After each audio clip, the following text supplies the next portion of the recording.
हिंद दोस्तों, MS study zone academy में आपका एक बार फिर से स्वागत है। हम एक नए सेशन के साथ चल रहे थे जिसके अंतर्गत हम लोग BPSC, BSSC, BPSC, BPSSC, CDPO, Bihar दरोगा में पूछे गए बिहार विशेष प्रश्नों पर हम लोग चर्चा कर रहे थे। और इसके अंतर्गत हम लोग 1995 से लेकर 2021 तक बिहार विशेष पूछे गए प्रश्नों पर हम लोग चर्चा कर रहे हैं और यह आज उसका सेट नंबर 5वां है। तो चलते हैं आज के पहले प्रश्न पर।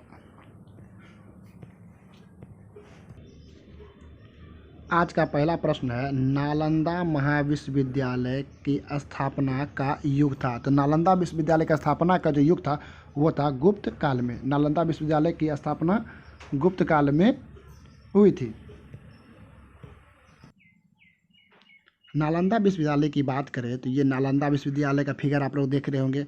नालंदा विश्वविद्यालय के संस्थापक की बात करें तो गुप्त वंश के जो शासक थे कुमार गुप्त ने किया था। और नालंदा जो महाविश्वविद्यालय है वो नालंदा जिला बिहार शरीफ में अवस्थित है, अर्थात बिहार में अवस्थित है। और इसके जो नष्टकर्ता अर्थात नालंदा विश्वविद्यालय किसने नष्ट किया था, तो बख्तियार खिलजी ने नालंदा विश्वविद्यालय को नष्ट किया था, जो कि कुतुबुद्दीन ऐबक का सेनापति था। अगर ये पूछा जाए कि चाणक्य का संबंध किससे था, तो तक्षशिला विश्वविद्यालय से था। इसी प्रकार अगर हम लोग विक्रमशिला विश्वविद्यालय की भी बात करें तो विक्रमशिला विश्वविद्यालय कहाँ अवस्थित है, तो बिहार राज्य में अवस्थित है। किस जिला में अवस्थित है, तो भागलपुर में अवस्थित है।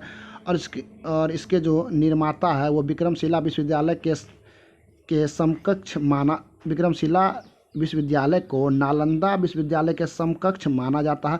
और इसका निर्माण काल 770 से 810 ईस्वी के मध्य हुआ था। और इसकी जो स्थापना किया था उन्होंने किया था पाल वंश के जो शासक थे धर्मपाल ने विक्रमशिला विश्वविद्यालय की स्थापना की थी। याद रखिएगा ये बिहार के भागलपुर में अवस्थित है। चलते हैं अगले प्रश्न पर।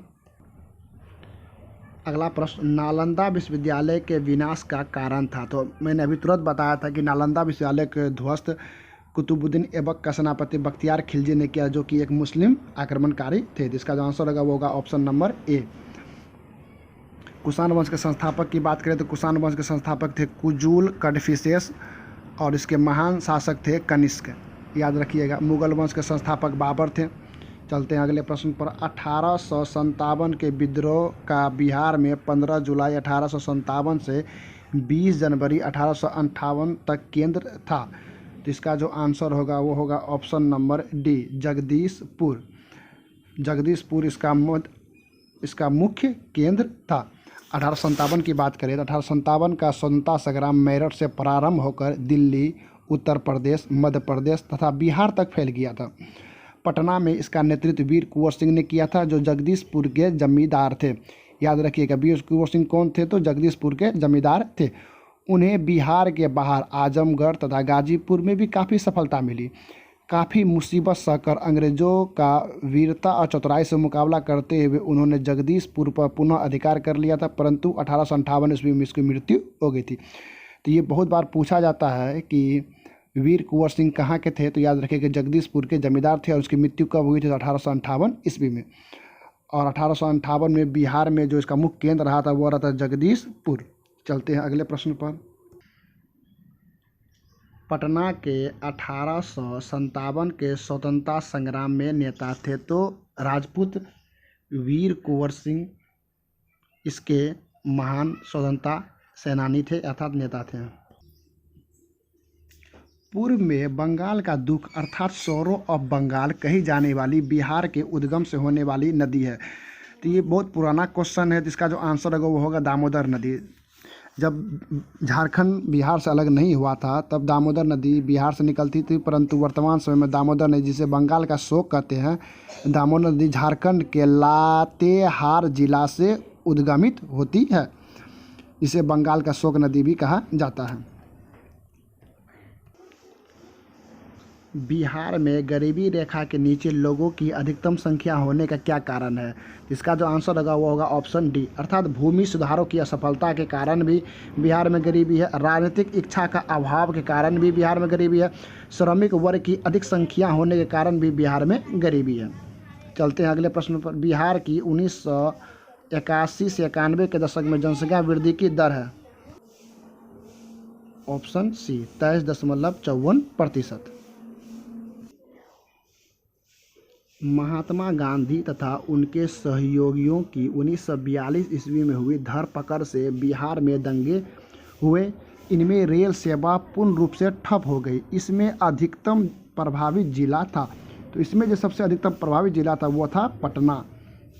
अगर हम लोग बात करें इस पर विशेष रूप से, तो गांधी जी द्वारा 1942 में शुरू किया गया भारत छोड़ो आंदोलन बिहार में भी अपनी चरम सीमा पर था।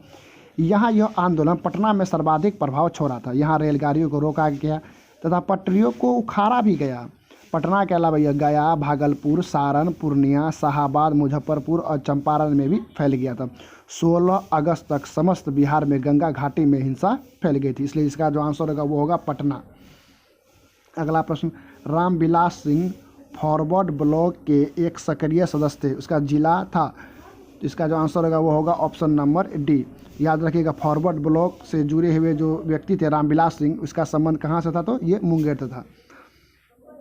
वर्ष 1939 में गांधी जी से मतभेदों के कारण सुभाष चंद्र बोस ने कांग्रेस के अध्यक्ष पद से इस्तीफा दे दिया था। इसी वर्ष उन्होंने मई 1939 ईस्वी में कांग्रेस के अंदर ही एक नए दल फॉरवर्ड ब्लॉक की स्थापना की।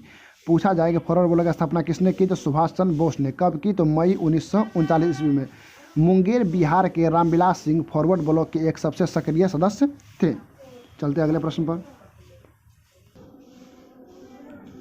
ताम्रपत्र लेख दर्शाते हैं कि प्राचीन काल में बिहार के राजाओं का संपर्क था। तो बिहार के राजाओं का जो संपर्क था वो था जावा सुमात्रा से।